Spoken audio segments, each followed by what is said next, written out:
Okay. Well, if you want, I read the next question. The next question is... I read it. I read it for you. Okay. Okay. As humans, we must have sexual relationships in order to reproduce the species. There are a lot of confusion regarding sexual activities.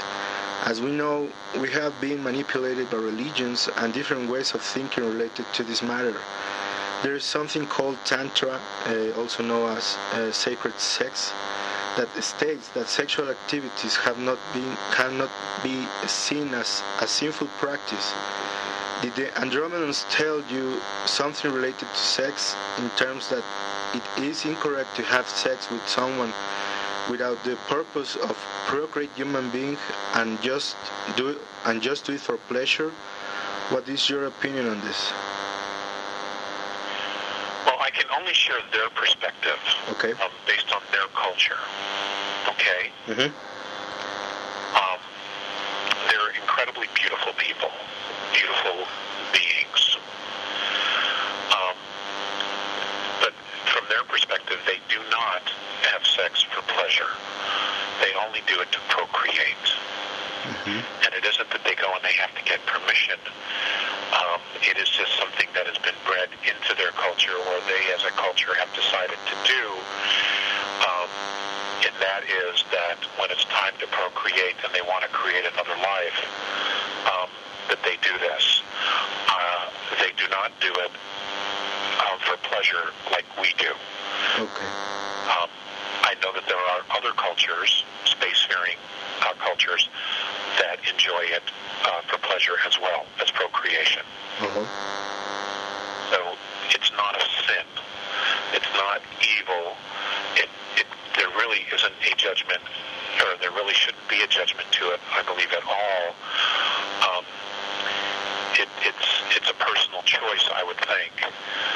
But some cultures do it, and there's no stigma to it whatsoever. And then there's other cultures that have chosen not to do it, like the A's. And I don't know that it's judged or there's any stigma attached to their choices either. Sure. It's simply a choice. Okay. That's good. I think that's good. Well, the next question will be... there is a Hope legend that talks about a blue star appearing just a little time before at the end of the times. Did the Andromedans tell you something about this? No. They've never really discussed the blue kachina with me specifically, nor have I actually asked that question.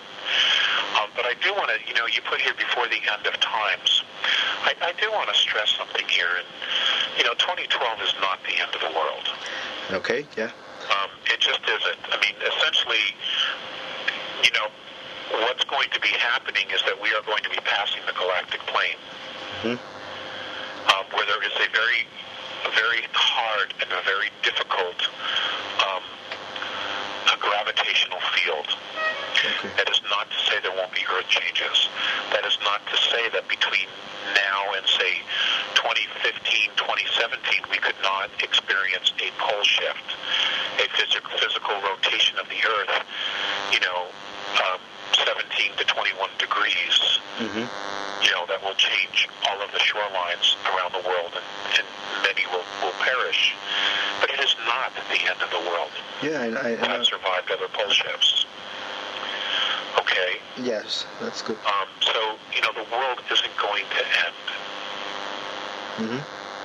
I just, that needs to be clarified. Yeah, I put that question in that way because it's almost a lot of people that it's on this kind of themes refers to the end of times in this way. I mean, I actually know that there is no end of the world at all. I just put that question in that way just to perhaps my I know how do I say this. Perhaps the word wasn't correct at all, but I understand what are you talking, and I actually share the same opinion about that. Okay, well, the next question will be, Hold on. Let me just address something else with that, if I may. Okay, sure. You know, if humanity decided to do something different, and it isn't that we'd all have to agree on exactly what happens, but if we decided we wanted something different, we didn't want a pole shift, we wanted something else to happen, you know, we have the ability to make miracles happen. Yes. Because it is we who are creating our reality. And if, you know, 3 or more of us gather together with a focused intent, we can literally make that intent become a physicality, a reality. Mm-hmm. And, you know, this is something that humanity needs to stay focused on. You know, like the creation of the United States. The creation of the United States was the result of so many people in Europe being so sick and tired of being slaves, of living under an oligarchy, of being slaves to the bankers. That's why America was created. Yeah.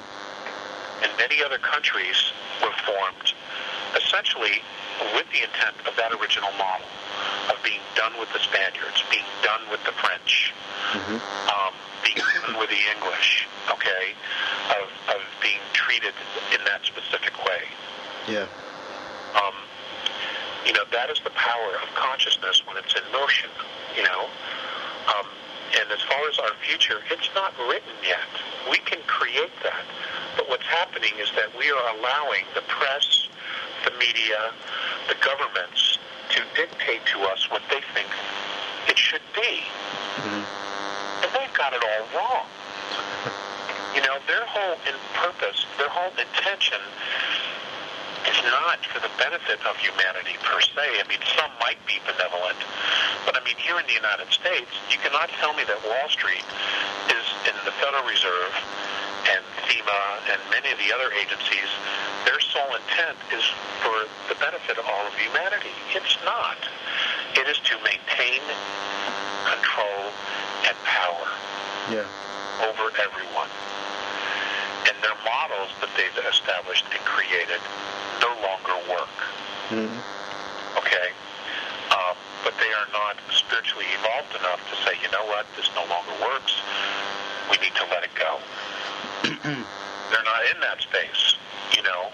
And that's where the conflict is going to be when humanity begins to push back and say, we're done. This does not work for us any longer, and your needs are not more important than ours. Exactly, yes. And that's where the conflict's going to come, and that's always where the conflict comes. But it's a huge leap in consciousness and in self-responsibility for humanity when we reach those places. Sure. You know, and we're coming to that place again very, very soon. And okay. Yeah. And I think that it's going to be a worldwide event. It has to be, yes. Yeah. In order to be real and lasting, it has to be a global. Yeah. Actually, I think about something that a lot of conspiracy theorists know as New World Order. And here I really want your opinion regarding this, because some people like Alex Jones he's putting information on the internet in a way that I think that I think that he's just making people become more crazy than they were. I mean, Alex Jones and other people talking about New World Order, they are showing a scheme very, very ugly to us. And they say that New World Order will come in the next few years if we don't do anything. Actually, I agree in some point to that statement, but not at all, because I think that, and this is something that I really want to know, does the New World Order is right now being